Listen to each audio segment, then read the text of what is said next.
बुकवाईज with विशालमध्ये आपलं स्वागत आहे. आज आपण एका अशा ग्रंथावर सविस्तर बोलणार आहोत जो आकाराने खूप छोटा आहे, म्हणजे फक्त 65 ओव्यांचा, पण त्याचा अर्थ मात्र समुद्रा एवढा खोल आहे. हो, हा ग्रंथ म्हणजे संत ज्ञानेश्वर महाराजांनी लिहिलेली चांगदेव पासष्टी. बरोबर. आणि महाराष्ट्राच्या संत परंपरेत ज्ञानेश्वर माऊलींचं स्थान म्हणजे ते अद्वितीय आहे. त्यांची खासियत ही की उपनिषदांमधलं अत्यंत गहन, समजायला अवघड असलेलं अद्वैत वेदांत तत्वज्ञान हो, ते त्यांनी अतिशय सोप्या, रसाळ मराठी भाषेत सामान्य माणसापर्यंत पोचवलं. चांगदेव पासष्टी हे त्याच प्रतिभेचं एक लखलखीत उदाहरण आहे की नाही? आणि यातली सगळ्यात आकर्षक गोष्ट म्हणजे हे काही कुणाला केलेलं प्रवचन नाही किंवा कुठलं तात्विक प्रबंध नाही. नाही, हे एका महान पण तितक्याच अहंकारग्रस्त योगीला लिहिलेलं एक पत्र आहे. हो, ही पार्श्वभूमीच इतकी नाट्यमय आहे. म्हणजे कल्पना करा, एक योगी ज्याचं नाव चांगदेव, 1400 वर्षांचं आयुष्य. हो, 1400 वर्षांचं आयुष्य जगलेला, हठयोगाच्या सामर्थ्याने वाघावर बसून फिरणारा, हातात नाग धारण करणारा, म्हणजे सिद्धींनी ओतप्रोत भरलेला, पण तरीही आतून कुठेतरी अपूर्ण, अस्वस्थ. अगदी. चांगदेव महाराजांनी योग मार्गाची शिखरं गाठली होती. हठयोग, राजयोग, प्राणायाम यांसारख्या कठीण साधनांवर त्यांचं पूर्ण प्रभुत्व होतं. त्यांच्याकडे इच्छामरणासारख्या अद्भुत शक्ती होत्या. अच्छा, समाजात त्यांची कीर्ती, त्यांचा दबदबा प्रचंड होता. पण ह्या सगळ्या सामर्थ्यासोबत एक सूक्ष्म शत्रू त्यांच्या मनात वाढला होता, अहंकार.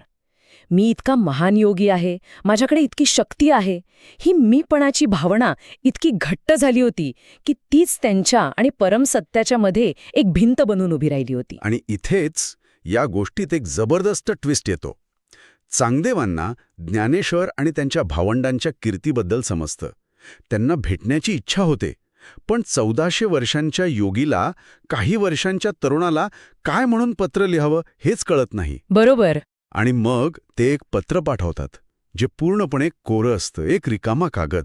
हो, वरून पाहिलं तर तो कागद रिकामा होता, शून्य होता. पण तो शून्य गर्वाने भरलेला होता. त्या कोऱ्या कागदाचा एक गर्भित अर्थ होता. काय होता? मी इतका मोठा आहे की तुम्हाला काय उपाधी लावावी, काय विशेषण द्यावं हेच मला कळत नाही. तुम्ही कोण आहात, तुमची ओळख काय, हे तुम्हीच सांगा. हा एक प्रकारचा अव्यक्त प्रश्न होता, स्वतःच्या श्रेष्ठत्वाच्या अभिमानाने भरलेला. वा, म्हणजे शब्दांशिवाय केलेला संवाद ज्यात अहंकार ओसंडून वाहत होता.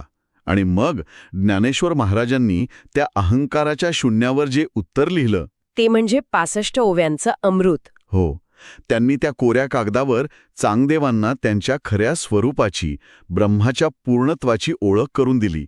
याच 65 ओव्यापुढे चांगदेव पासष्टी म्हणून प्रसिद्ध झाल्या. आज आपण याच अद्भुत ग्रंथाच्या पायावर, त्याच्या पहिल्या भागावर सविस्तर चर्चा करणार आहोत. आणि ही चर्चा म्हणजे फक्त ग्रंथाचा अर्थ समजून घेणं नाही, तर आपल्या प्रत्येकाच्या आत दडलेल्या सूक्ष्म अहंकाराला ओळखण्याचाही एक प्रयत्न आहे. तर मग सुरुवातच आपण चांगदेवांच्या मनस्थितीपासून करूया. त्यांच्याकडे सगळं होतं, शक्ती, प्रसिद्धी, दीर्घायुष्य, तरीही ते अपूर्ण का होते? ही अपूर्णता नेमकी कशामुळे होती? तिथूनच या ग्रंथाचा पाया सुरू होतो, बरोबर? अगदी बरोबर. याची सुरुवातच चांगदेव महाराजांच्या अपूर्णतेपासून होते. त्यांच्याकडे योगसिद्धी होत्या, पण ब्रह्मज्ञान नव्हतं. शक्ती होती, पण शांती नव्हती. शक्ती होती, पण शांती नव्हती. हो, संत परंपरेत सिद्धींना फारसं महत्त्व दिलं जात नाही, कारण त्या हमखास अहंकार वाढवतात. चांगदेवांचंही तसंच झालं होतं. त्यांचे थोरले बंधू आणि गुरु निवृत्तीनाथ यांनी त्यांची ही अवस्था अचूक ओळखली होती. अच्छा, त्यांना समजलं की चांगदेवांच्या आत ज्ञानाची प्रचंड तहान आहे, पण अहंकाराचा एक पातळ पडदा आड येतोय. म्हणून त्यांनी ज्ञानेश्वरांना सांगितलं की या योगीच्या अहंकाराला तलवारीने नाही, तर तत्वज्ञानाने उत्तर दे. ही कल्पनाच किती वेगळी आहे. म्हणजे हे ज्ञानेश्वरांनी स्वतःच्या मनाने तयार केलंय, की या विचारांची काही जुनी परंपरा आहे? हे तत्वज्ञान आलं कुठून? याचा मूळ आधार आहे उपनिषदांमधील अद्वैत वेदांत. हे नाव मोठं वाटलं तरी कल्पना खूप सोपी आणि सुंदर आहे. असं समजा की आपण समुद्राच्या किनाऱ्यावर उभे आहोत. ठीक आहे. प्रत्येक लाट स्वतःला वेगळी समजते. मी एक लाट आहे, माझं अस्तित्व वेगळं आहे, मी मोठी, ती लहान. पण खरं तर ती प्रत्येक लाट आहे काय? पाणीच आहे. बरोबर, पाणीच आहे. समुद्राचाच एक अविभाज्य भाग आहे.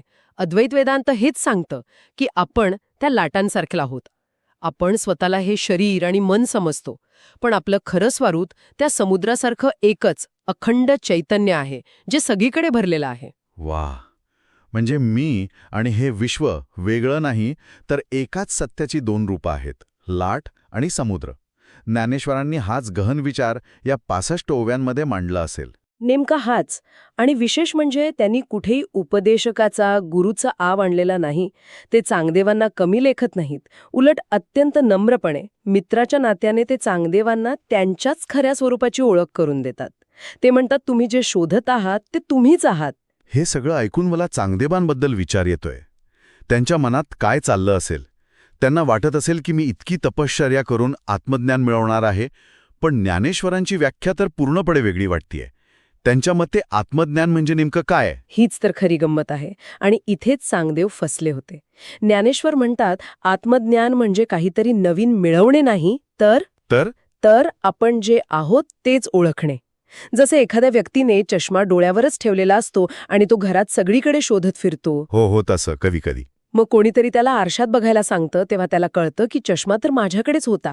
तो कुठे गेला नव्हता, फक्त विसर पडला होता. चांगदेवांनी एवढी वर्ष जी साधना केली ती काहीतरी मिळवण्यासाठी केली, पण ज्ञानेश्वर म्हणतायत की मिळवण्यासारखं काहीच नाहीये, कारण ते तुमच्याकडे आधीपासूनच आहे. अगदी बरोबर. आपण खजिना बाहेर शोधत असतो आणि तो आपल्या आतच असतो. चांगदेव महाराजांची अवस्था तीच झाली होती.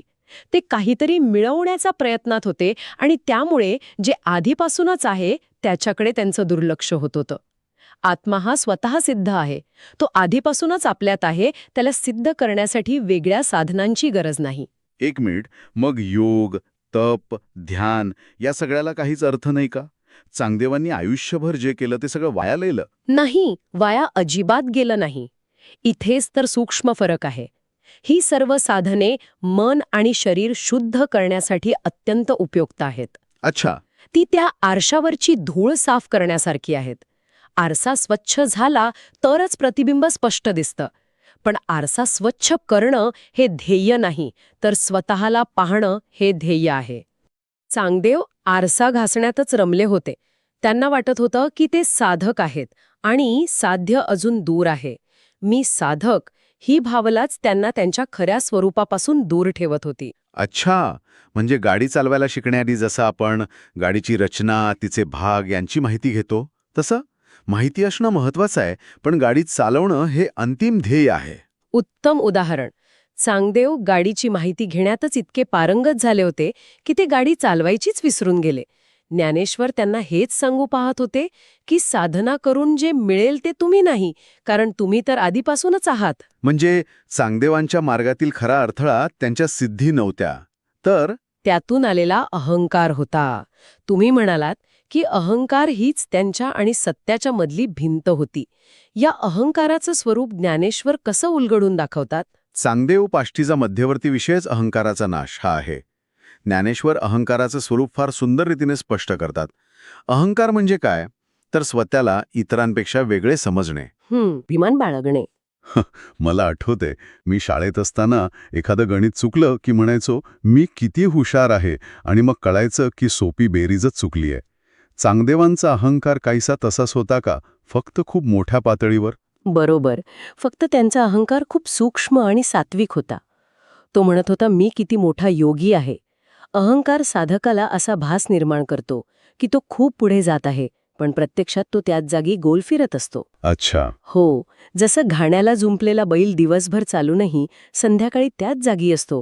त्याला वाटतं मी खूप अंतर कापलं, पण तो कुठेच पोचलेला नसतो. चांगदेवांची अवस्था तशीच झाली होती. मग याचा अर्थ ज्ञानेश्वरांनी योगमार्गाला कमी लेखले आहे का? कारण योगमार्गातूनच तर चांगदेवांना त्या सगळ्या सिद्धी प्राप्त झाल्या होत्या. अजिबात नाही. हा खूप महत्वाचा मुद्दा आहे. ते योगाचा प्रचंड आदर करतात, पण त्याची मर्यादा स्पष्ट करतात. याला आपण एका उदाहरणाने समजू. समजा तुम्हाला नदी पार करायची आहे. योग म्हणजे एक मजबूत नाव आहे, जी तुम्हाला नदीच्या पहिली तरावर घेऊन जाऊ शकते. ती अत्यंत आवश्यक आहे, पण पहिली तरावर पोचल्यावर नावेलाच डोक्यावर घेऊन फिरण्यात किंवा तिलाच धरून बसण्यात शहाणपण नाही. तिथे नावेचा त्याग करावा लागतो. म्हणजे नाव हे साधन आहे, साध्य नाही. अगदी. ज्ञानेश्वर म्हणतात, योगाने देह आणि मन शुद्ध होतं, पण ज्ञानाने मी देह आहे ही बुद्धीच नष्ट होते. वा. योगाने शक्ती मिळते, जी अहंकार वाढवू शकते, पण ज्ञानाने शांती मिळते, जी अहंकार विरघळवते. चांगदेव पहिली तरावर पोचले होते, पण नावेलाच घट्ट धरून बसले होते. त्यांना वाटत होते की ही नाव म्हणजेच सर्व काही आहे. म्हणजे शक्ती ही बाहेरून येते आणि जाऊ शकते, पण ज्ञान हे आतूनच उजळतं आणि ते कधीच जात नाही. वाव, हे खूपच रोचक आहे. याचा अर्थ चांगदेवांना वाटत होते की ब्रह्म किंवा परमतत्व हे काहीतरी वेगळे, दूरचे शिखर आहे जे त्यांना प्राप्त करायचे आहे. हो, आणि ज्ञानेश्वर याच भ्रमाचे निरसन करतात. ते म्हणतात, ज्याला तू शोधतोस तोच तू आहेस. आत्मा आणि ब्रह्म यांच्यात मुळात भेद नाहीच. हा भेद फक्त अज्ञानामुळे निर्माण झालेला एक भास आहे. बास. हो, याचं उत्तम उदाहरण म्हणजे अंधारात दोरीला साप समजण्याची चूक. अंधारामुळे आपल्याला दोरीवर सापाचा भास होतो. आपण घाबरतो, ओरडतो, पण तिथे साप मुळात नसतोच, असते फक्त दोरी. आणि जेव्हा दिवा लावतो तेव्हा साप नाहीसा होतो आणि दोरी स्पष्ट दिसते. तसंच आहे. अज्ञान हा तो अंधार आहे. आणि मी कर्ता आहे, मी योगी आहे, मी वेगळा आहे, हे सर्व त्या सापासारखे भास आहेत. ज्ञान म्हणजे तो दिवा. अच्छा. जेव्हा गुरूंच्या मार्गदर्शनाने ज्ञानाचा प्रकाश पडतो, तेव्हा अहंकाररूपी साप नाहीसा होतो आणि आत्मस्वरूपरूपी दोरी स्पष्ट दिसते. काही नवीन मिळत नाही, फक्त जे आहे त्याचं खरं रूप कळतं. हे इतकं गहन तत्वज्ञान ज्ञानेश्वरांनी कोणत्या भाषेत मांडलं असेल? म्हणजे हे समजायला सामान्य माणसाला सोपं आहे का? ज्ञानेश्वरांचे हेच तर सर्वात मोठं वैशिष्ट्य आहे. त्यांची भाषाशैली. यातील ओव्या दिसायला अतिशय साध्या, सोप्या, रसाळ आहेत, पण त्यात उपनिषदांइतकी गहनता आहे. ते मराठीच्या मातीत रुजलेली रूपके, उपमा आणि प्रतिमा वापरून तत्वज्ञान इतकं जिवंत करतात की ते केवळ वाचून समजत नाही, तर अनुभवता येतं. म्हणजे ते शब्दांनी चित्र उभं करतात. हो, अगदी. ज्यामुळे अवघड संकल्पना थेट काळजाला भिडतात. त्यामुळे हा ग्रंथ वाचताना सामान्य माणसालाही त्यातला भाव कळतो आणि विद्वानालाही त्यात खोलवर विचार करायला भरपूर वाव मिळतो. ती एकाच वेळी सोपी आणि सखोल आहे. तर आजच्या या चर्चेत आपण चांगदेव पाष्टीचा पाया समजून घेतला. चांगदेव महाराजांचं प्रभावी व्यक्तिमत्व, त्यांच्या अफाट योगसिद्धी असूनही त्यांच्यात असलेली अपूर्णता, त्यांच्या त्या प्रसिद्ध कोऱ्या पत्रामागील अहंकार, बरोबर. आणि त्याला ज्ञानेश्वरांनी दिलेलं आत्मज्ञानाचं उत्तर, या सगळ्याची एक सविस्तर ओळख आपण करून घेतली. हो, आणि आपण हेही पाहिलं की आत्मज्ञान म्हणजे काहीतरी नवीन मिळवणं नसून स्वतःलाच ओळखणं आहे. आपण हेही समजून घेतलं की अहंकार हा या मार्गातील सर्वात मोठा अडथळा कसा आहे. आणि सर्वात महत्त्वाचं म्हणजे योग आणि ज्ञान यांचा संबंध काय आहे. योग हे एक उत्कृष्ट साधन आहे, पण ज्ञान हे अंतिम साध्य आहे. हा ग्रंथ म्हणजे अहंकाराच्या रिकामेपणातून आत्म्याच्या परिपूर्णतेकडे नेणारा एक अद्भुत प्रवास आहे. पुढील भागात आपण या ग्रंथात आणखी खोलवर शिरणार आहोत. आपण या 65 ओव्यांमधील तत्वज्ञानाचा अधिक सविस्तर अर्थ, गुरु-शिष्य परंपरेचा सूक्ष्म उलगडा आणि हे पत्र मिळाल्यानंतर चांगदेव महाराजांच्या मनात नेमकं काय परिवर्तन झालं याचा अत्यंत विस्ताराने विचार करणार आहोत. चांगदेव 65च्या भाग 2 मध्ये आपण लवकरच भेटू. तोपर्यंत बुकवाईज विथ विशालला लाईक, शेअर आणि सबस्क्राईब करायला विसरू नका. या चर्चेतून तुम्हाला कोणता विचार सगळ्यात जास्त भावला हे आम्हाला नक्की कळवा. आणि जाता जाता एक विचार सोडून जाते. आपल्या दैनंदिन जीवनात कळत नकळतपणे हे मी केले किंवा माझ्यामुळे झाले ही कर्तेपणाची सूक्ष्म भावना कुठे कुठे आपल्या प्रगतीत किंवा आपल्या नात्यांमध्ये अडथळा ठरते, याचा विचार करून पाहण्यासारखा आहे. भेटूया पुढच्या भागात. चांगदेव पाष्टीवरील आपल्या चर्चेच्या दुसऱ्या भागात आपण आलो आहोत. मागच्या वेळी आपण पाहिलं की चांगदेव महाराजांनी, त्या महान योगींनी, तरुण ज्ञानेश्वरांना पत्र लिहिताना शब्दच सापडले नाहीत. हो, आणि मग त्यांनी एक कोरा कागद पाठवला. बरोबर. तो कोरा कागद त्यांच्या अहंकाराचं आणि त्याच वेळी त्यांच्या साधक अवस्थेचंही प्रतीक होतं. आता त्या कोऱ्या कागदावर ज्ञानेश्वर जे उत्तर लिहितायत ते शब्दांत नाहीये. नाही, मुळीच नाही. ते थेट अनुभवाच्या पातळीवर आहे. आणि मला वाटतं इथून आपला संवाद उपदेशाच्या स्तरावरून आत्मबोधाच्या एका खूप खोलवरच्या पातळीवर जातोय. अगदी बरोबर बोललात. इथला सर्वात महत्त्वाचा आणि सूक्ष्म बदल म्हणजे ज्ञानेश्वर चांगदेवांना तू काय कर हे सांगतच नाहीत. अच्छा. म्हणजे ते कुठली नवीन साधना, नवीन मंत्र किंवा नवीन क्रिया नाही सांगत आहेत. उलट ते त्यांना फक्त आठवण करून देत आहेत की तू मुळात काय आहेस. तू काय आहेस? हो, हाच तो होणे म्हणजे बिकमिंग आणि असणे म्हणजे बीइंग यातला फरक आहे. आणि याच एका फरकावर अद्वैत वेदांताचा संपूर्ण डोलारा उभा आहे. हे जरा सोप्पं करून सांगाल का, होणे आणि असणे यातला फरक? नक्कीच. आपण याला एका सुंदर उदाहरणाने समजू शकतो. समजा समुद्रात एक लहानशी लाट उसळते. ती स्वतःला एक स्वतंत्र लहानशी लाट समजत आहे. तिला स्वतःचं एक अस्तित्व वाटते. बरोबर. तिला स्वतःचं नाव, स्वतःचं रूप आणि स्वतःचं एक छोटंसं आयुष्य दिसते. आणि मग ती त्या अथांग भव्य समुद्राकडे पाहते आणि तिच्या मनात एक इच्छा निर्माण होते की मला समुद्र व्हायचंय. अगदी. आणि ही इच्छा आपल्याला स्वाभाविक वाटते, कारण ती स्वतःला समुद्रापेक्षा वेगळं आणि लहान समजतीये. बरोबर आहे. आणि नेमकी हीच तिची चूक आहे. ती समुद्र होण्यासाठी खूप प्रयत्न करते. इकडून तिकडे धावते, उंच उसडी मारण्याचा प्रयत्न करते. स्वतःला मोठं करण्याचा प्रयत्न करतेय. हो, इतर लाटांशी स्पर्धा करते. पण एक दिवस कुणीतरी ज्ञानी तिला येऊन सांगतो की अगं वेडे, तू समुद्र व्हायची गरजच नाही. अच्छा. तू आधीपासूनच समुद्राचा अविभाज्य भाग आहेस. तुझं पाणी आणि समुद्राचं पाणी वेगळं नाहीये. तुझं अस्तित्वच समुद्र आहे. हा जो क्षण आहे, ही जी जाणीव आहे, तीच आत्मज्ञानाची आहे. वा. ज्ञानेश्वर चांगदेवांना हेच सांगत आहेत. ते म्हणत आहेत, चांगदेवा, तू 1400 वर्ष तप करून जे काही होण्याचा प्रयत्न करत आहेस ते तू आधीपासूनच आहेस. वा. हे उदाहरण तर या चर्चेचा संपूर्ण सार सांगून जातं. म्हणजे कर्म, योग, तप, जप हो. या सगळ्या गोष्टी काहीतरी होण्याच्या किंवा मिळवण्याच्या प्रक्रियेशी संबंधित आहेत. एक साधक म्हणून मी काहीतरी करतो आणि काहीतरी मिळवतो. अगदी. पण आत्मज्ञान ती तर आधीपासूनच असलेल्या असण्याची जाणीव आहे. चांगदेव महाराज योग साधनेतून जे काही मिळवत होते, म्हणजे ते दीर्घायुष्य, त्या सिद्धी, शारीरिक सामर्थ्य, ते सगळं मी मिळवतो याच भावनेतून होतं. आणि ज्ञानेश्वर महाराज याच मीपणावर, याच कर्तेपणाच्या भावनेवर थेट प्रश्नचिन्ह उभं करत आहेत. हो. आणि याच मूळ संकल्पनेवर या दुसऱ्या भागातील संपूर्ण चर्चा आधारलेली आहे. जोपर्यंत मिळवणारा आहे तोपर्यंत हरवलेपणा आहेच की नाही. बरोबर. जोपर्यंत साधक आहे तोपर्यंत साध्य दूरच आहे. ज्ञानेश्वर या साधक आणि साध्य यांच्यातलं अंतरच मिटवून टाकत आहेत. आपण या चर्चेत याच विचारांच्या वेगवेगळ्या पैलूंचा सखोल विचार करणार आहोत. जसं की आपण पाहणार आहोत की मी करतो हा जो कर्तेपणाचा भ्रम आहे तो अज्ञान कसा आहे. मग योग मार्गात मिळणाऱ्या सिद्धी म्हणजे त्या अलौकिक शक्ती त्या आत्मज्ञानाच्या मार्गात अडथळा कशा बनतात. या सगळ्याच्या मुळाशी असलेली देहबुद्धी म्हणजे मी देह आहे ही भावना किती फसवणारी आहे आणि यातून बाहेर पडण्यासाठी गुरु-शिष्य परंपरेचा खरा अर्थ काय आहे. आणि मग ज्ञान आणि भक्ती यांचा संगम. अगदी. ज्ञान आणि भक्ती यांचा अद्वैत संगम कसा होतो आणि ब्रह्मज्ञान मिळवायचे नसून ते फक्त ओळखायचे असते, ही क्रांतिकारी कल्पना कशी सर्व साधनेच्या पलीकडे घेऊन जाते. चला तर मग या विचारांच्या सागरात आणखी खोलवर जाऊया. पाहूया की ज्ञानेश्वर चांगदेवांच्या अहंकाराची भिंत जी 1400 वर्षांच्या तपाने मजबूत झाली होती ती कशी हळुवारपणे भेदतात. तर सुरुवात करूया त्या मूलभूत चुकीपासून.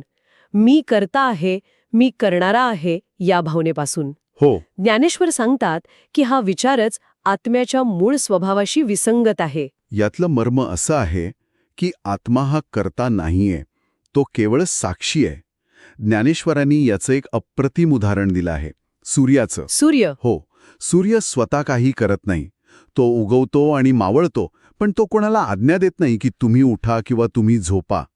पण त्याच्या केवळ उपस्थितीने, त्याच्या प्रकाशामुळे जगातल्या सर्व क्रिया घडतात. हो. लोक उठतात, काम करतात, झाडं वाढतात. अगदी. सूर्य या सगळ्याचा करता नाही, पण तो या सगळ्याचा आधारे प्रेरणास्रोत आहे. आत्मा अगदी तसाच आहे. तो अकर्ता असूनही सर्वांचा आधार आहे. पण हे समजायला खूप कठीण आहे, कारण आपल्याला सतत वाटतं की मीच निर्णय घेतो, मीच काम करतो. जर आत्मा फक्त साक्षी असेल तर मग हे सगळं दुःख, सुख हे अनुभव कोण घेतंय, दुःख कोण भोगतंय? खूप महत्वाचा प्रश्न आहे. ज्ञानेश्वरांच्या तत्वज्ञानानुसार हा अनुभव प्रकृती घेते. म्हणजे आपलं मन, बुद्धी आणि देह यांच्या स्तरावर हे सगळं घडतं. आत्मा या सगळ्याकडे फक्त पाहतो, तो त्यात लिप्त होत नाही. अच्छा. आता योग मार्गात काय होतं की साधकाला वाटतं माझ्या प्रयत्नांमुळे, माझ्या साधनेमुळे मला हे मिळालं. त्यामुळे त्याचा मीपणा, त्याचा कर्तेपणा अजून घट्ट होतो. हो, तो अहंकार अजून वाढतो. बरोबर. याउलट ज्ञानमार्ग हा कर्तेपणाचाच नाश करतो. तो दाखवतो की कोणीही काही करत नाही. सर्व काही स्वाभाविकपणे त्या चैतन्याच्या उपस्थितीत घडत आहे. चांगदेवांचा अहंकार याच कर्तेपणातून जन्माला आला होता. आणि या कर्तेपणाच्या भ्रमाला सर्वात जास्त खतपाणी घालणारी गोष्ट म्हणजे सिद्धी. हो, नक्कीच. म्हणजे त्या अलौकिक शक्ती, वाघावर बसून प्रवास करणे, मृताला जिवंत करणे, अशा अनेक कथा चांगदेवांबद्दल प्रसिद्ध आहेत. जेव्हा एखादी व्यक्ती असे चमत्कार करू शकते, तेव्हा तिला मी करत आहे असं वाटणं स्वाभाविक नाही का? खरंय. पण ज्ञानेश्वर या सिद्धींना साधनेतील शत्रू मानतात. ते सिद्धी नाकारत नाहीत, पण त्यांना अंतिम सत्य मानण्यास स्पष्ट नकार देतात. हो, कारण ज्ञानेश्वरांच्या मते सिद्धी म्हणजे काय, तर ती मनाची शक्ती आहे. ती प्रकृतीवर म्हणजे निसर्गाच्या नियमांवर मिळवलेलं एक तात्पुरतं प्रभुत्व आहे. तात्पुरतं. हो, पण आत्मज्ञान म्हणजे प्रकृतीच्या पलीकडे जाणं, मनाच्याही पलीकडे जाणं. त्यांनी दिलेली उपमा खूप बोलकी आहे. जसं एखादा प्रवासी एका मोठ्या महत्वाच्या प्रवासाला निघालाय आणि वाटेत त्याला एखादं सुंदर सरोवर लागलं. तिथलं पाणी थंडगार आहे, सुंदर फुलं आहेत, विलक्षण शांतता आहे. आणि तो प्रवासी त्या सरोवराच्या मुहात पडला आणि तिथेच थांबला. तो तिथेच घर बांधून राहू लागला, तर काय होईल? तो त्याच्या मूळ ध्येयापर्यंत कधीच पोहोचणार नाही. कधीच नाही. म्हणजे ते सरोवर वाईट नाहीये, पण ध्येयाच्या तुलनेत ते एक अडथळा आहे. बरोबर. अगदी तसंच सिद्धी या आत्मज्ञानाच्या मार्गातील अशाच आकर्षक पण धोकादायक जागा आहेत. त्या साधकाला इतकं सुख देतात, इतकी शक्ती देतात, की साधकाला वाटतं मी पोचलो. आता मिळवण्यासारखं काय राहिलं? हो, पण तो तिथेच थांबतो आणि मूळ ध्येय दूरच राहतं. सिद्धी मनाला मजबूत करतात, तर आत्मज्ञान मनाच्या पलीकडे घेऊन जातं. त्यामुळे त्या साधनेचे शत्रू ठरतात. आणि हाच धागा थेट योग मार्गाच्या मर्यादेकडे आणि देहबुद्धीकडे जातो. योग हा देह, श्वास, नाडी, चक्र, प्राण, मन या सगळ्यांशी निगडीत आहे. हो, जे प्रकृतीचाच भाग आहेत. बरोबर. पण आत्मा या सगळ्यांच्या आधीचा आहे, या सगळ्यांचा साक्षी आहे. आणि चांगदेवांची सगळी साधना देहाभोवती केंद्रित होती. अगदी बरोबर. ज्ञानेश्वरांचे शब्द पहा किती थेट आणि भेदक आहेत. ते म्हणतात, जो देहाला साधतो तो देहातच अडकतो. अरे बापरे. योगामुळे चांगदेवांना वाटत होतं की त्यांनी अंतिम ध्येय गाठलं आहे. त्यांनी देहावर विजय मिळवला होता, मृत्यूला 1400 वर्ष लांब ढकललं होतं. पण ज्ञानेश्वर त्यांना सांगतात की योग ही केवळ एक पायरी आहे, शिखर नाही. म्हणजे तू ज्याला विजय समजत आहेस तेच तुझं बंधन आहे. नेमके हेच. आणि या सगळ्याच्या मुळाशी आहे देहबुद्धी, म्हणजे मी हा देह आहे ही खोलवर रुजलेली भावना. हा एक मोठा विरोधाभास आहे. त्यांनी मृत्यूवर विजय मिळवला, पण ते मर्त्य अशा देहातच अडकून राहिले. जोपर्यंत आपण दिसणाऱ्या गोष्टीशी म्हणजे देहाशी एकरूप आहोत तोपर्यंत पाहणाऱ्याचा म्हणजे आत्म्याचा अनुभव येऊ शकत नाही. ज्ञानेश्वर म्हणतात, देह आला आहे, देह जाईल, पण जो देह पाहतो तो कधीच येत जात नाही. म्हणजे आपलं खरं स्वरूप हे त्या पाहणाऱ्या दृष्टीत आहे, दिसणाऱ्या दृश्यात नाही. अप्रतिम. आणि याच देहबुद्धीमुळे आणि अहंकारामुळे चांगदेवांना वाटत होते की मला गुरुची गरज नाही. मी स्वतः 1400 वर्ष तप करून इतकं ज्ञान मिळवलंय, आता मला कोण काय शिकवणार? पण ज्ञानेश्वर अप्रत्यक्षपणे गुरुचं खरं महत्त्व सांगतात. गुरु म्हणजे माहिती देणारा शिक्षक नव्हे, तर अहंकार तोडणारा वैद्य. अहंकार तोडणारा वैद्य. हो, गुरु शिष्याला काही नवीन देत नाही, कारण आत्मतत्व तर शिष्यात आधीपासूनच आहे. पण इथे एक प्रश्न येतो. ज्ञानेश्वर स्वतःच चांगदेवासाठी गुरुच्या भूमिकेत आहेत, तरीही ते म्हणतात की खरा गुरु आत आहे. यात एक विरोधाभास नाही का? हा विरोधाभास नाही, हे तर गुरु-शिष्य परंपरेचं रहस्य आहे. बाह्य गुरुचं काम फक्त आरसा दाखवण्याचं आहे. अच्छा. तो तुझ्या चेहऱ्यावर लागलेली धूळ तुला दाखवतो, पण धूळ साफ करण्याचं काम तुलाच करायचं आहे. गुरु फक्त जे अडथळे आहेत, अहंकाराची, देहबुद्धीची, अज्ञानाची जी धूळ बसली आहे ती फक्त दूर करतो. म्हणजे तो मार्ग दाखवतो. हो, आणि गंमत म्हणजे ज्ञानेश्वर स्वतःला गुरु म्हणून मिरवत नाहीत. ते म्हणतात की खरा गुरु बाहेर नसून आतच आहे. तो म्हणजे आत्मा, ज्याला सद्गुरू म्हणतात. बाह्यगुरू फक्त त्या आतल्या गुरूकडे बोट दाखवतो. आणि याच अहंकाराच्या विसर्जनाला, या समर्पित होण्याला ते भक्ती म्हणतात. ही कर्मकांडाची भक्ती नाही, फुले नारळ वाहण्याची नाही. नाही नाही, ही देवाकडे काहीतरी मागण्याची भक्ती नाही, ही अद्वैत भक्ती आहे. ज्ञानेश्वर म्हणतात, जिथे मी संपवतो तिथे भक्ती सुरू होते. वाह! म्हणजे भक्ती म्हणजे देवाशी केलेला सौदा नाही, की देवा मी तुला हे देतो तू मला ते दे. तर भक्ती म्हणजे स्वतःचं संपूर्ण विसर्जन आहे. नदी समुद्राला मिळते तसं. अगदी जशी नदी समुद्राला मिळाल्यावर स्वतःचं अस्तित्व विसरून जाते आणि समुद्र रूप होते, तसंच साधकाचं होतं. चांगदेवांच्या साधनेत मी होता, त्यामुळे तिथे भक्तीला वावच नव्हता. आता पुढचा मुद्दा शास्त्रांचा. चांगदेव मोठे शास्त्रज्ञ होते. त्यांना योगशास्त्र, तंत्रशास्त्र यांचा गाढा अभ्यास होता. पण ज्ञानेश्वर म्हणतात की शास्त्र हे नकाशासारखं आहे. हो, ते मार्ग दाखवतं पण प्रवास करत नाही. नकाशा कितीही चांगला असला तरी तो आपल्याला हिमालयात पोचवू शकत नाही. त्यासाठी स्वतःला चालावं लागतं. मग शास्त्रांचं महत्त्व काय? ते निरुपयोगी आहेत का? नाही, मुळीच नाही. ज्ञानेश्वर शास्त्रांना कमी लेखत नाहीत, ते अनुभवाला सर्वोच्च स्थान देतात. पण ते म्हणतात की अनुभवाशिवाय शास्त्र कोरडं आहे आणि शास्त्राशिवाय अनुभव आंधळा असू शकतो. म्हणजे दोन्हीची गरज आहे. हो, पण अंतिम सत्य हे शब्दात नाही, ते अनुभवातच आहे. शब्द त्या सत्याकडे बोट दाखवतात, पण शब्द स्वतः सत्य नाहीत की नाही. आणि ह्याच चर्चेतील सर्वात महत्त्वाचा, सर्वात क्रांतिकारी विचार म्हणजे ब्रह्मज्ञान हे काहीतरी नवीन मिळवायचं नसतं. मिळवायचं नसतं. नाही, ते आधीपासूनच आपल्याजवळ असतं. त्याला फक्त ओळखायचं असतं. म्हणजे चांगदेव जे काही शोधत होते तो शोधच चुकीचा होता. कारण जे शोधायचं होतं ते तर स्वतः शोधणाराच होता. नेमका हाच मुद्दा. जसा एखाद्याच्या गळ्यातच हार असतो आणि तो सगळीकडे शोधत फिरतो, तशीच साधकाची अवस्था असते. चांगदेव महाराजांना वाटत होतं की अजून काहीतरी मिळवायचं बाकी आहे, काहीतरी साध्य करायचंय. ज्ञानेश्वर सांगतात की हा शोधच थांबला पाहिजे. कारण जोपर्यंत शोध आहे तोपर्यंत शोधणारा आणि शोधली जाणारी वस्तू हे दोन वेगळे आहेत. हा द्वैत भाव आहे. आणि जिथे द्वैत आहे तिथे अज्ञान आहे. म्हणूनच ज्ञानेश्वर म्हणतात, शोधणारा संपला की शोध संपतो. बरोबर. जेव्हा साधकाला हे कळतं की तोच ब्रह्म आहे, तेव्हा सगळी धडपड, सगळी साधना संपते. साधनेचा अंत हे अपयश नाही, तोच खरा यशाचा क्षण आहे. हो, कारण साधना तोपर्यंतच असते जोपर्यंत साधक आणि साध्य हे दोन वेगळे आहेत. अच्छा, जेव्हा ते एकच आहेत हे कळतं, तेव्हा साधना आपोआप गळून पडते. जसं लाटेला कळतं की मीच समुद्र आहे, तेव्हा तिची समुद्र होण्याची धडपड संपते. ती सहजतेने जगू लागते. या टप्प्यावर चांगदेव महाराजांच्या मनात काय उलथापालट झाली असेल याची आपण कल्पना करू शकतो. ज्या पायावर त्यांनी 1400 वर्षांच्या तपश्चर्येची इमारत उभारली होती, तो पायाच हादरला होता. सगळा पायाच. त्यांचा कर्तेपणा, त्यांच्या सिद्धी, त्यांचं देहाचं सामर्थ्य, त्यांचं शास्त्रज्ञान, या सगळ्या गोष्टी ज्यांना ते आपलं वैभव समजत होते. त्या सगळ्याच गोष्टी बंधनरूप आहेत हे ज्ञानेश्वर त्यांना दाखवून देत होते. हो, आणि महत्वाचं म्हणजे ज्ञानेश्वर त्यांना दोष देत नव्हते. ते फक्त अत्यंत करुणेनं एक आरसा दाखवत होते. आणि त्या आरशात स्वतःचा भ्रम दिसणं हीच आत्मज्ञानाची खरी सुरुवात आहे. स्वतःच्या अज्ञानाची जाणीव होणं हे ज्ञानाचं पहिलं पाऊल आहे. बरोबर. या दुसऱ्या भागात आपण पाहिलं की ज्ञानेश्वरांनी कर्तेपणाचा भंग कसा केला, योग आणि सिद्धींच्या मर्यादा कशा दाखवल्या आणि ज्ञानभक्तीचा खरा अर्थ कसा उलगडला.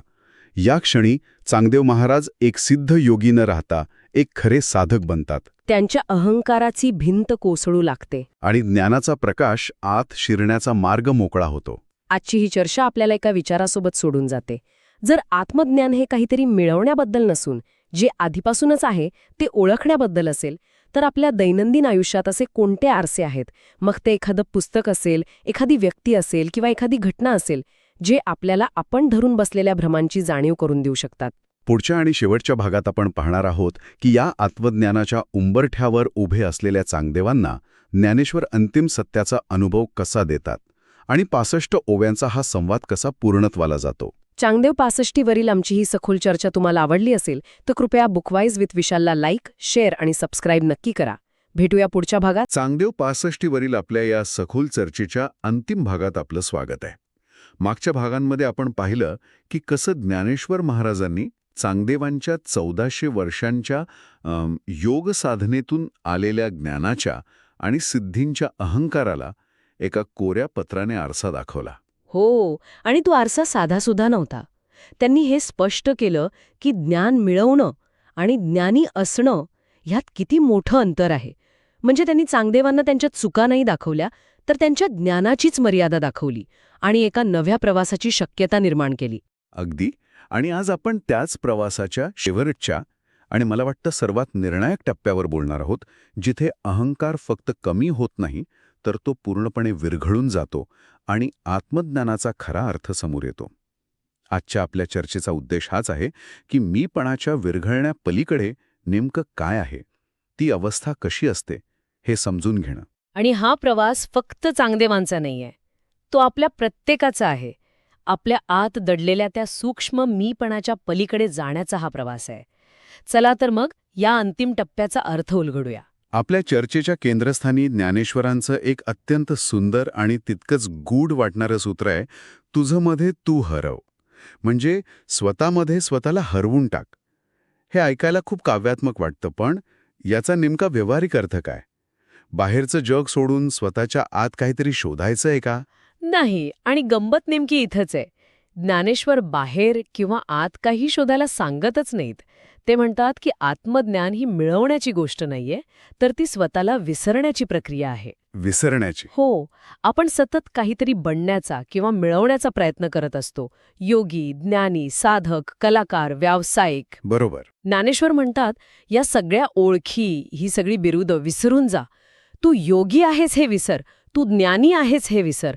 आणि इतकंच नाही, तर मी काहीतरी विसरत आहे, ही जी विसरण्याची क्रिया करणारी जाणीव आहे ना, ती सुद्धा विसरून जा. थांबा, हे खूप महत्वाचं आहे. म्हणजे ध्येय फक्त गोष्टी विसरण्याचं नाही, तर मी विसरत आहे, ही जी कर्तेपणाची भावना आहे, ती सुद्धा विसरून जायची आहे. अगदी ही तर म्हणजे ध्येयापर्यंत पोचून खुद्द ध्येयालाच विसरण्यासारखी गोष्ट झाली. बरोबर. म्हणजे ही एक प्रकारे शिकलेलं पुसून टाकण्याची प्रक्रिया आहे. आपण ज्या ओळखी, ज्या कल्पना आयुष्यभर जपल्या, त्या सगळ्या सोडून देणं. यालाच इंग्रजीमध्ये अनलर्निंग असं म्हणतात ना? अगदी अचूक शब्द आहे. कारण मी गायक आहे किंवा मी ज्ञानी आहे, या जाणीवेतही एक सूक्ष्म अहंकार दडलेला असतो. ही एक उपाधी आहे, एक विशेषण आहे, एक लेबल आहे. ज्ञानेश्वर म्हणतात, ही सगळी विशेषणं काढून टाक. जेव्हा तू काहीच विशेष नसतोस, तेव्हाच तू सर्व काही होतोस. हीच ती निर्विशेष अवस्था आहे, जिथे कोणतीही ओळख उरत नाही. म्हणजे फक्त शुद्ध, निखळ अस्तित्व राहतं. हो, त्यामुळे बाहेर काही शोधायचं नाही आणि आतही काही शोधायचं नाही. का? कारण शोधणाराच उरलेला नाही. आणि आजच्या काळात तर ही ओळख आणखी घट्ट झाली आहे. आपला इंस्टाग्राम बायो, आपलं लिंक्डइन प्रोफाईल, सगळीकडे आपण मी कोण आहे हेच तर जगाला सांगत असतो. मी एक लेखक आहे, मी एक उद्योजक आहे. असं वाटतंय की ज्ञानेश्वर तर आपलं पूर्ण सोशल मीडिया प्रोफाईलच डिलीट करायला सांगत आहेत. हो, एक प्रकारे ते तेच सांगत आहेत. पण ते बाह्य प्रोफाईल डिलीट करायला नाही, तर आतून जे आपण स्वतःला एक प्रोफाईल दिलेलं आहे ना, ते विसर्जित करायला सांगत आहेत. कारण त्या प्रोफाईलमध्येच आपण स्वतःला कैद करून ठेवलंय. पण इथे एक मोठा आणि स्वाभाविक प्रश्न निर्माण होतो. अहंकार गेला, मीपणा गेला, सगळी ओळख गेली, म्हणजे मग सगळं शून्य झालं का? एक प्रकारची पोकळी, एक रिकामापण. कारण काहीच नसणं हे ऐकायला आणि अनुभवायला थोडं भीतीदायक वाटू शकतं. आणि हाच सर्वात मोठा गैरसमज आहे, जो ज्ञानेश्वरांनी अत्यंत सुंदरपणे दूर केला आहे. ते म्हणतात, अहंकाराचा नाश म्हणजे शून्य होणे नव्हे, तर पूर्ण होणे आहे. पूर्ण होणे. हो, अहंकार आपल्याला मी आणि माझे या छोट्या चौकटीत बंद करतो. याचं एक सुंदर उदाहरण आपल्या स्रोतांमध्ये आहे. एखाद्या भांड्यात बंद असलेलं पाणी. ते पाणी त्या भांड्याच्या आकारापुरतंच मर्यादित असतं. त्याला वाटतं, माझं अस्तित्व एवढंच आहे. पण अनेकांना ही विशाल होण्याची भीती वाटू शकते. आपली स्वतंत्र ओळख, आपलं मीपण गमावण्याची भीती. कारण त्या भांड्याच्या आकारात एक सुरक्षितता असते, एक ओळख असते. त्या भीतीवर मात कशी करायची? खूप महत्वाचा मुद्दा आहे हा. आणि ती भीती स्वाभाविक आहे, कारण आपण आयुष्यभर त्या भांड्यालाच आपलं स्वरूप समजलेलं असतं. ज्ञानेश्वर हेच तर सांगतात की जेव्हा ते भांडं फुटतं, तेव्हा ते पाणी नष्ट होत नाही. अच्छा. उलट ते नदीला, समुद्राला मिळून विशाल होऊन जातं.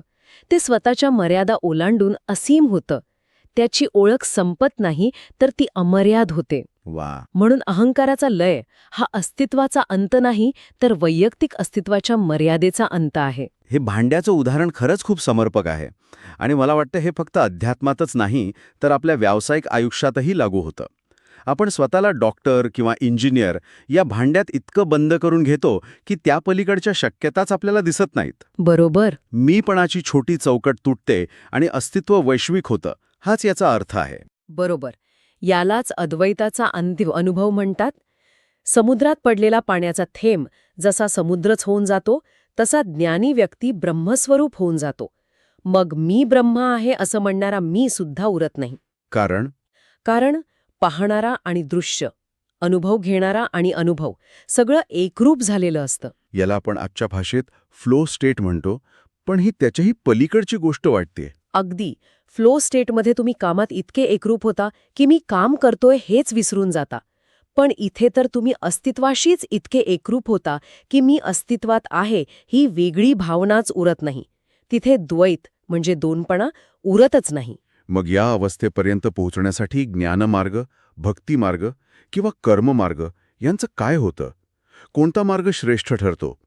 कारण समाजात अनेकदा या मार्गांमध्ये श्रेष्ठ कनिष्ठ वाद होताना दिसतो. ज्ञानी भक्तांना कमी लेखतात, भक्त कर्मयोग्यांना. ज्ञानेश्वर इथे एक अद्भुत समन्वय साधतात. ते या वादाच्या पलीकडे जातात. ते म्हणतात अंतिम ध्येय एकच आहे, अहंकाराचा लय. मग पोचायचं ठिकाण एकच असल्यामुळे कोणताही रस्ता श्रेष्ठ किंवा कनिष्ठ कसा असेल. ज्ञान अहंकारावर तलवारीसारखा वार करून त्याला तोडतं. भक्ती पाण्यासारखी त्याला हळूहळू विरघळवते. आणि कर्मयोग आणि निष्काम कर्मयोग अग्नीसारखं त्याला जाळून शुद्ध करतं. प्रत्येकाची पद्धत वेगळी आहे, पण काम एकच आहे. आणि अंतिम अवस्थेत तर हे तिन्ही मार्ग वेगळे राहतच नाहीत, नाही का? ते एकमेकांमध्ये विलीन होतात. अगदी. जशा गंगा, यमुना आणि सरस्वती या 3 वेगवेगळ्या नद्या प्रयागराजला एकत्र येतात आणि पुढे फक्त गंगा म्हणून वाहतात. हो. तिथे तुम्ही गंगेचं पाणी कोणतं आणि यमुनेचं कोणतं हे वेगळं काढूच शकत नाही. तसंच अंतिम अवस्थेत ज्ञानी हाच भक्त असतो आणि तोच कर्मयोगी असतो. कारण ज्ञान झाल्यावर त्याला कळतं की सगळीकडे एकच तत्व आहे. त्यामुळे त्याची भक्ती आपोआप जागृत होते. आणि कर्ममार्ग तर आपोआपच येतो, कारण जेव्हा मी करता उरत नाही तेव्हा केलेलं प्रत्येक कर्म हे नैष्कर्म्य कर्म होतं, नाही का? म्हणजे फळाची अपेक्षाच नसते, कारण अपेक्षा करणाराच शिल्लक नाही. बरोबर. त्यामुळे ज्ञानेश्वरांच्या मते कोणताही मार्ग श्रेष्ठ किंवा कनिष्ठ नाही, प्रत्येकाची भूमिका आहे आणि शेवटी सर्व एकच आहेत. हा समन्वय हे त्यांच्या विचारांचं मोठं वैशिष्ट्य आहे. या सगळ्याचा प्रत्यक्ष चांगदेव महाराजांवर काय परिणाम झाला? हे फक्त एक बौद्धिक ज्ञान होतं की त्यांच्या अस्तित्वातच काही बदल झाला? म्हणजे त्यांनी हे सगळं ऐकून घेतलं की खरंच ते तसे झाले? नाही, हा केवळ बौद्धिक परिणाम नव्हता. तो एक अस्तित्वात्मक बदल होता. त्यांचं अख्खं व्यक्तिमत्वच मुळापासून बदलून गेलं. अच्छा. ज्या चांगदेवांनी ज्ञानेश्वरांना कोरं पत्र पाठवलं होतं, कारण त्यांच्या अहंकारी ज्ञानामुळे त्यांना काय लिहावं हेच कळत नव्हतं, तेच आता आतून पूर्णपणे कोरे म्हणजे रिकामे झाले होते. आणि जे भांडं पूर्ण रिकामं होतं तेच ब्रह्माने त्या पूर्णत्वाने भरून गेलं.